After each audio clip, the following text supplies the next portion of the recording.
आज हम गद्य काव्य का सामान्य परिचय प्राप्त करेंगे कि संस्कृत साहित्य में जो गद्य है उस गद्य का प्रयोग अत्यधिक प्राचीन काल से ही होता आया है और प्राचीन काल में जो गद्य है उस गद्य को पद्य की अपेक्षा अधिक सम्मान प्राप्त था। गद्य काव्य में काव्य के सभी रस अलंकार गुण आदि जो विषय हैं वो विषय उसमें विद्यमान रहते हैं। गद्य के विषय में एक उक्ति प्रसिद्ध है कि गद्य कवि नाम निकषम वदंती, अर्थात गद्य कवियों की कसौटी है। संस्कृत गद्य लेखन की परंपरा वैदिक संहिताओं की तरह ही प्राचीन है। ऋग्वेद संहिता संस्कृत पद्य और गद्य दोनों का प्राचीनतम आधार है। गद्य के कारण ही वैदिक संहिता में कृष्ण यजुर्वेद का स्वतंत्र स्थान है। इसकी तैत्तिरीय संहिता गद्य का प्राचीनतम रूप प्रस्तुत करती है। साथ ही जो अथर्ववेद है उस अथर्ववेद का छठा भाग भी गद्य रूप में ही है।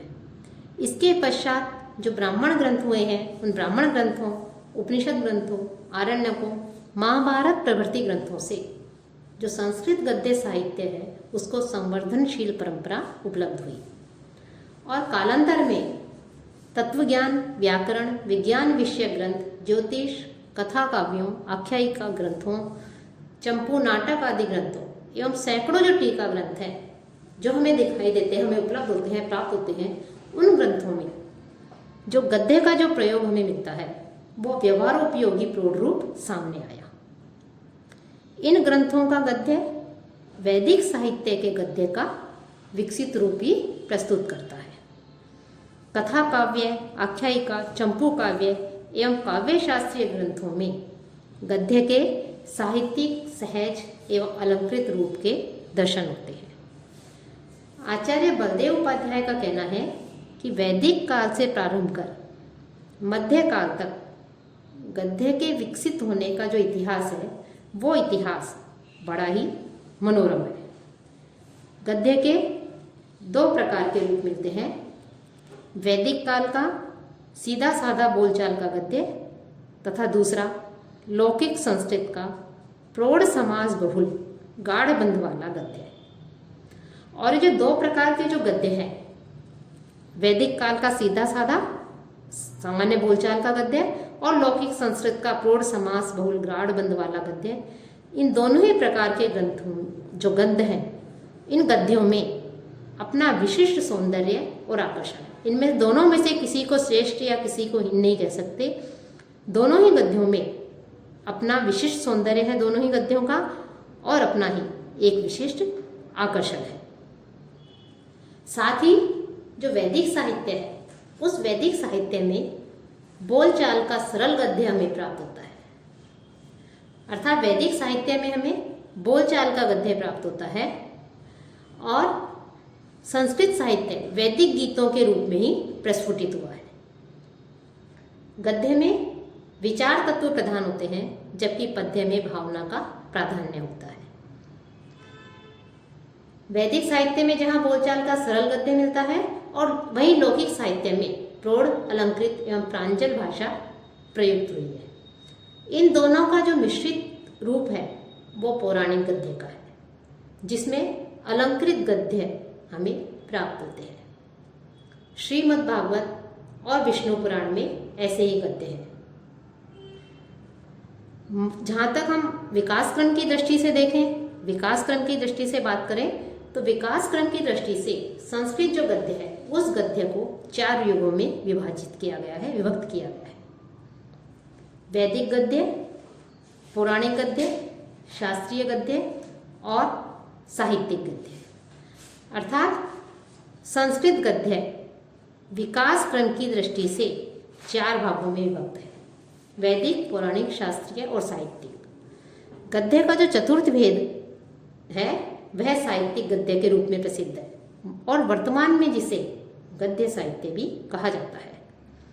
उसका प्रथम प्रौढ़ रूप सुबंधु विरचित वासवदत्ता ग्रंथ से हमें मिलता है, प्राप्त होता है।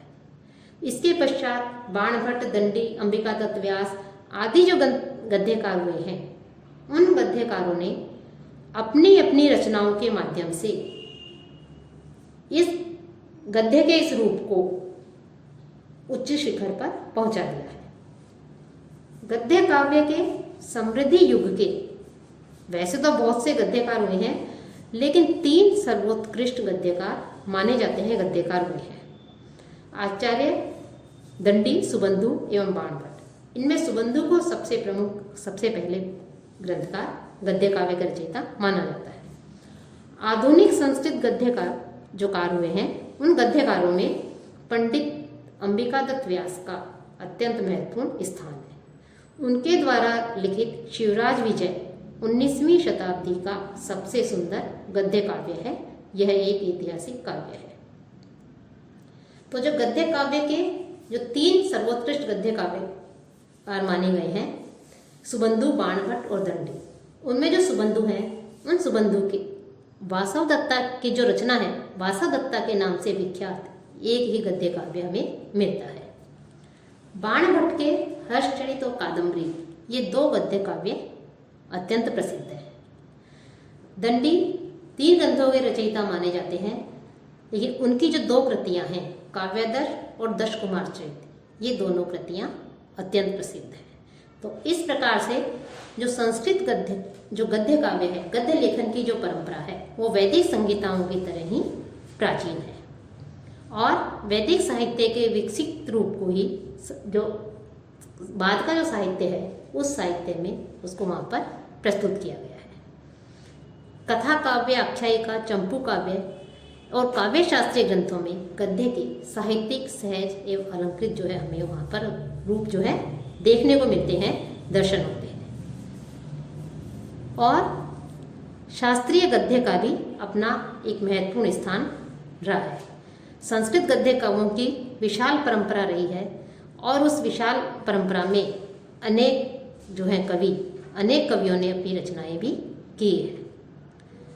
संस्कृत गद्य का वास्तविक विकास आख्यायिका एवं गद्य काव्यों से होता है।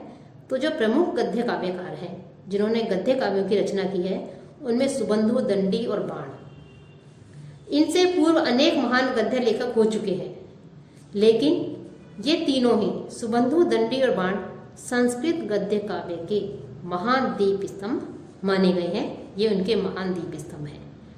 तो इस प्रकार से गद्य काव्य जो है, इसका संस्कृत साहित्य में इसका प्रयोग अत्यंत प्राचीन काल से होता आया है और उससे पूर्व वैदिक संहिताओं में भी इसका प्रयोग हमें देखने को मिलता है।